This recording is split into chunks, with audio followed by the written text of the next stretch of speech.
फिर आ गए भगवान के पास। भगवान पूछने लगे का गुरु जी सूचना दिया है? बोले प्रभु हम आपसे क्षमा चाहते, आपके चरणों में मस्तक झुका रहे, हमारी इतनी प्रार्थना सुन लो। भगवान बोले क्या? कहने लगे अक्रूर जी बोले प्रभु, हे प्रभु चरणों का सेवक बना लो, सेवा करूंगा ये मुझसे निकालो। हे प्रभु चरणों का सेवक बना लो, सेवा करूंगा ये मुझसे निकालो। हे प्रभु चरणों का सेवक बना लो, सेवा करूंगा ये मुझसे निकालो। हे प्रभु चरणों का सेवक बना लो, सेवा करूंगा ये मुझसे निकालो।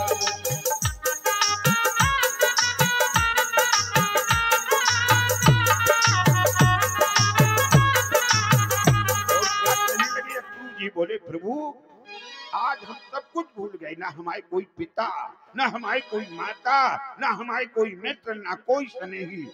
क्या कहने लगे? बोले प्रभु तुम ही तो पिता मेरे, माता तुम ही हो। तुम ही तो पिता मेरे, माता तुम ही हो।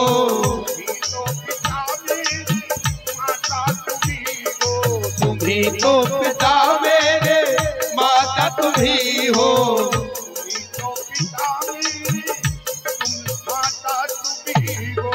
तुम ही तो पिता मेरे, माता तुम ही हो।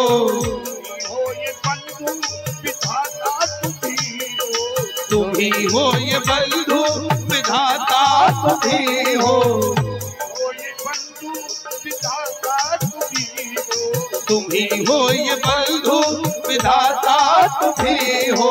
बोले प्रभु बस इतनी प्रार्थना स्वीकार कर लो। भगवान बोले क्या? अक्रूर जी कहने लगे यहाँ तुम बसे हो, यहाँ तुम बसे हो, यहीं पे बसा लो, सेवा करूंगा ये मुझसे निकालो। हे प्रभु चरणों का सेवक बना लो, सेवा करूंगा ये मुझसे निकालो।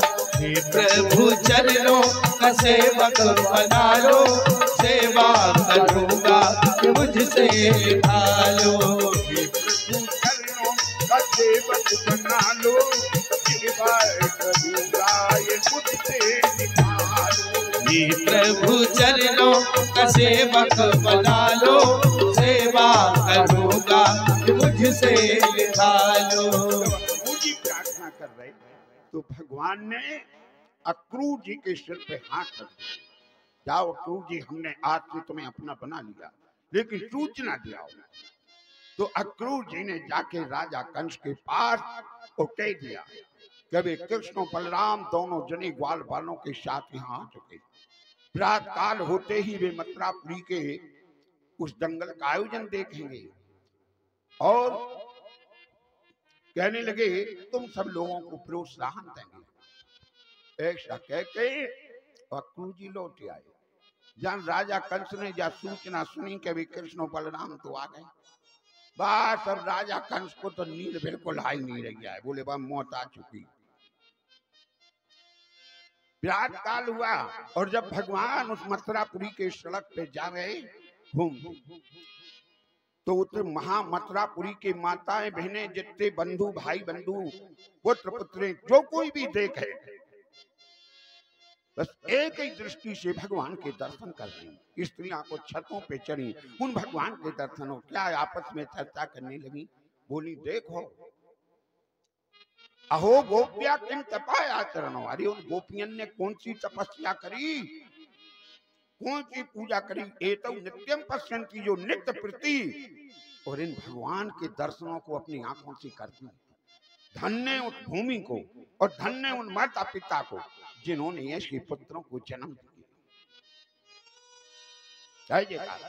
आगे जा रहे भगवान उस रास्ता में और एक धोबी कपड़ा धो के राजा कंस के पास देने के लिए जा रहा। कन्हैया पूछने लगे, बोले क्यों, तुम क्या काम करते हो?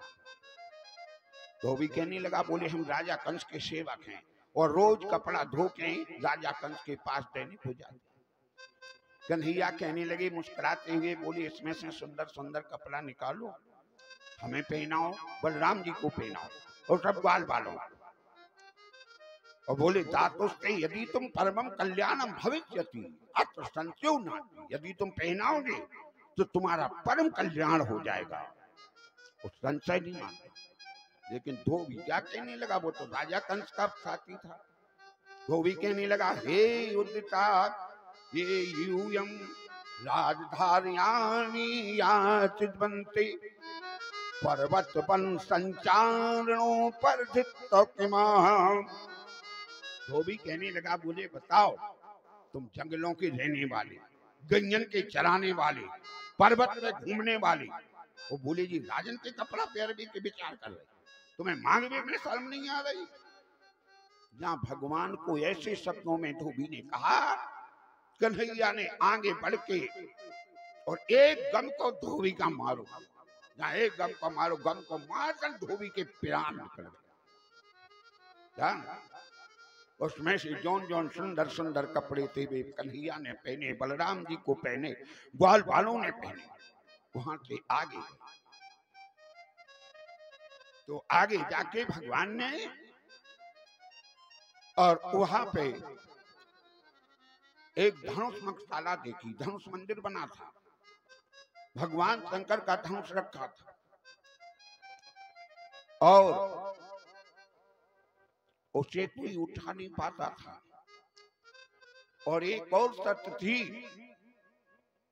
मुनि जी ने एक बार राजा कंस को कह दिया था, बोले सुनो कंस, जहां जिस समय भी और जो धनुष जो कोई उठा ले, समझ लो तुम्हारी मौत तुम्हारे सामने आ गई। तो राजा कंस ने धनुष के पास में कई सेना वाले रक्षक कर दिए, और कन्हैया गए उस मंदिर में। तो बोले क्यों, हम थोड़ा धनुष को देख लें? हाँ बोले देख लो। देख नहीं, अब बोले तो बताओ हम इसे उठा सका? वो बेहद से राजा कंस के साथ बोले तुम उठा लो, बोले बड़े बड़े बलशाली तो ये उठा नहीं पाओ। बोले तुम आदेश दो तो हम कोशिश करें। अच्छा भी बोले उठा के दिखाओ। कन्हैया ने उस धनुष को उठाया और तोड़ के उसे दो कर दिए। राजा कंस को पता चला कि धनुष तो उठा के उन्हें टूटे जा रहे हो। राजा कंस समझ गया कि बास मुनि जी ने कहा था, अब मृत्यु हमारी निश्चित है। तो कन्हैया ने क्या किया, जितने भी रखवारे थे धनुष के पास, एक धनुष को टुकड़ा बलराम जी ने पकड़ो और एक धनुष को टुकड़ा कन्हैया ने, और जिस किसी को एक ही टुकड़ा मार दे में सीधे प्राण निकल जाए। ये कर रहे हैं। और वहां से सेना को समाप्त करके जब भगवान आगे बढ़ के तो भगवान ने क्या देखा, एक सुंदर स्त्री अपने हाथ में चंदन लिए, देखने में तो बड़ी सुंदर थी, लेकिन कुबरो निकला हुआ था। कुबरो निकला, भगवान ने उसे देखा। भगवान ने उसे देखा, भगवान पूछने लगे मुस्कुरा के, बोले क्यों, तुम्हारा नाम क्या है? बोली महाराज हमारा। बोले हाँ। तो कहने लगी वह कुब्जा, बोली अहम त्रिवक्त्राणाम दासी कंस्यानुलेप कर्मणि बहुकृतास्मि। बोली महाराज हमारा नाम तो है त्रिवक्त्र। बोले ठीक। बोले काम का करते हैं? कहने लगी हम नित्य प्रति चंदन कारक हैं और राजा कंस को लगा भी। कन्हैया कहने लगी तो बोले हमें भी लगवा दो चंदन। तो उस कुब्जा स्त्री ने वो चंदन और भगवान के सामने रख दिया। लो जिसको जितना लगाना हो उतना लगाओ। और कहने लगे कोई सोच में नहीं पड़ जाना कि इसका मूल्य कुछ देना पड़ेगा कि पैसा देने पड़ेगा।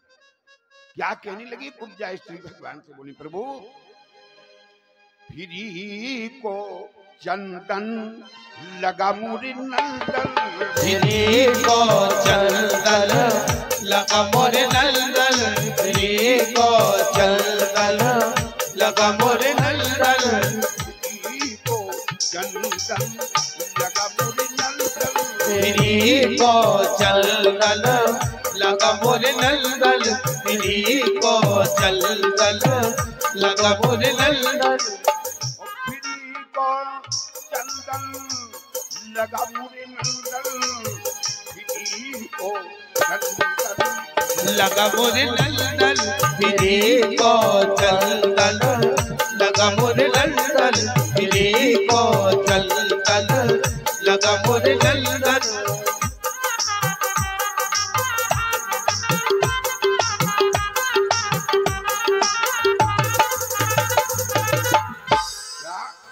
भगवान ने उस चंदन को अपने माथे में लगाया, बलराम जी ने लगाया, सब ग्वाल बालों ने लगाया और बड़ी प्रसन्न हो रही कुब्जा। भगवान ने क्या किया, उस चंदन को लगा के भगवान ने उस कुब्जा स्त्री के दोनों पंजों पे अपना एक पैर जमाया। तो भगवान ने अपने पैर रखे जहां कुबरो निकलो तो उस कुबरे पे हाथ रखा भगवान ने। वो हाथ रख के उस कुब्जा स्त्री की दाढ़ी को पकड़ के और जो हाथ कुबरे पे रखे थे वो नीचे को दबा दिया और दाढ़ी पकड़ के सीधो खड़ा कर दिया। जो उसका कुबलो निकलो तो वो कुबलो तो नष्ट हो गो और सुंदर स्त्री दिखाई देने लगी। भगवान से प्रार्थना करने लगी, बोली प्रभु अब आप भक्तों के घर चलो, भक्तों की कामनाओं को पूर्ण करो। ऐसे भक्त हैं। भगवान कहने लगे सुनो, जब तक हम इन दुष्टों का संहार नहीं कर देंगे तब तक किसी के घर नहीं जाएंगे, और जब इन दुष्टों का संहार कर देंगे फिर सबके घर चलेंगे, सबकी कामनाओं को पूर्ण करेंगे। अब भगवान उस दंगल की द्वारे पे गए जहां दंगल लगा। राजा कंस ने उसके द्वारे पर एक कुबलिया पीठ नाम का हाथी खड़ा कर दिया था जिसमें 10,000 हाथियों का बल था। और महावत से ये कह दिया था कि कृष्ण और बलराम जैसे जब इस दंगल में घुसने लगे तो तुम तुरंत इस हाथी को हुंकार दे, एक तो हाथी मार दे। जब भगवान उस दंगल में प्रवेश होने लगे तो उस महावत ने कुबलिया पीठ नाम के हाथी को हुंकार दिया। उस हाथी ने क्या किया, उन हाथी ने भगवान को और अपनी सूंड में दबाया और सूंड में दबा के और भगवान को ऐसे घुमाने लगा जैसे गरुड़ सर्प को घुमाता। भगवान ने उस समय अपना शरीर इतना छोटा बना लिया जैसे चींटी को स्वरूप हो, और भगवान उसकी सूंड से निकल आए। और निकल के भगवान ने अपना शरीर इतना बढ़ाया कि पृथ्वी से लेके आकाश तक शरीर छूटा। भगवान ने अपने बल तहे उस हाथी की पूंछ को पकड़ा और भगवान ऐसे घुमाने लगे उस हाथी को जैसे चक्र सुदर्शन घूमता, और घुमा के और फिर क्या किया कन्हैया ने, उस हाथी को नीचे पटक दिया और हाथी के आगे के दोनों दांत तोड़ दिए। एक दांत तो बलराम जी ने लिया और दूसरा दांत श्री कृष्ण भगवान। और जिस किसी ने एक ही दांत मार दे में सीधे प्राण निकल जाए, सीधे प्राण निकल जाए। और अब जब हाथी के प्राण और कन्हैया ने निकाल दिए और आगे बढ़ के भगवान ने एक दांत उस महावत में दिया तो महावत के भी प्राण निकल गए। वो वैश्विक दांत ने वो भगवान उस दंगल में पहुंचे और कंस के सामने दोनों जनों ने भी दांत फेंक दिए। बोले आप राजा हैं इसलिए राजा के लिए हम जब भेंट ले आए। अब कंस को बड़ा गुस्सा आ रहा। बड़े बड़े पहलवान बुलवाई थे कंस ने, चाणूर, मुष्टिक, सल, कौशल, कूट इत्यादि बड़े बड़े पहलवान बैठे। राजा कंस कहने लगे, बोले सुनो, जो इस दंगल में सबसे बड़े पहलवान चाणूर और मुष्टिक आए, चाणूर के साथ कृष्ण भगवान युद्ध करेंगे और मुष्टिक के साथ में बलराम जी युद्ध करेंगे। कन्हैया कहने लगे, बताओ हम गैयन के चराने वाले, जंगल में रहने वाले, हम क्या युद्ध करके जाते? कंस कहने लगा यदि आज यहाँ युद्ध नहीं करोगे तो यहाँ से जीवित नहीं निकल पाओगे। सब लोग देखने वाले कह रहे कि कितना अधर्म हो रहा, कहाँ तो ये छोटे छोटे बालक और कहाँ इतनी बड़ी बहन। तो कन्हैया ने उस समय और अपने कपड़े उतारे और कपड़े उतार के और दंगल में पहुंच गए। उस समय बलराम जी ने अपने कपड़े उतारे और दंगल में उस जो है अखाड़े में पहुंच गए।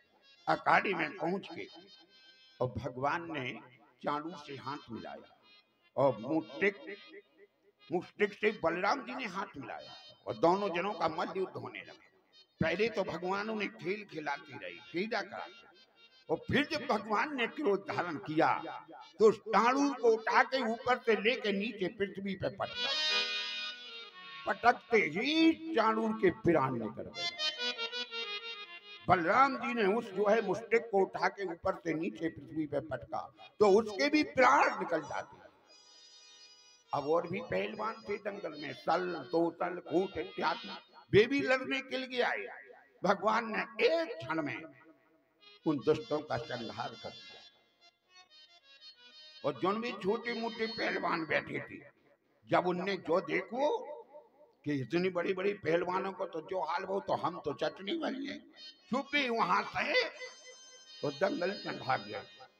वे दंगल से भगवान ने क्या किया, एक छलांग और राजा कंस की गद्दी पे लगाई और जाके कन्हैया ने राजा कंस के बालों को पकड़ लिया।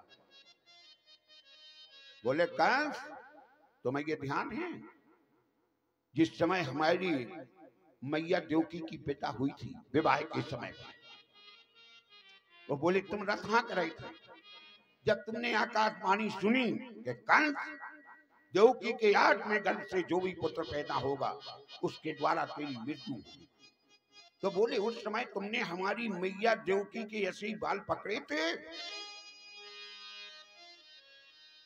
तुम अपनी मृत्यु रोकना चाहते थे। हमें उन देवकी के 8वें पुत्र हैं और अपनी मां के बालों का बदला आज तुमसे ले रहे। कन्हैया ने उसके बालों को पकड़ के और बड़ी आसन जो सबसे ऊंची लगी थी राजा कंस की, उतनी ऊंची आसन से लेकर नीचे पृथ्वी पे पटका और पटक के उतनी ऊंचाई से वे त्रिलोकीनाथ श्री कृष्ण चंद्र आनंद कंद भगवान उतने ही ऊंचे से और उस राजा कंस की छाती पे कूदे, वक्षस्थल पे कूदे और कूदते ही उस राजा कंस के प्राण निकल जाते। भाई बोलो कृष्ण भगवान की जय हो। इस प्रकार से भगवान ने और राजा कंस का संहार कर दिया। हाँ, अब बंधु भाई 2 मिनट भगवान का नाम बोलेंगे कंस मरण उपरांत, और इसके बाद में 15 मिनट का विश्राम लें आप लोग, और फिर आगे की कथा सुदामा चरित और ये और शंकर जी को विवाह भी ध्यान रखना, चाहे पूरी रात हो गए लेकिन इसकी चिंता नहीं करनी है। हमने बता भी दिया था कि आज इस रजोनी में भक्तों की कसौटी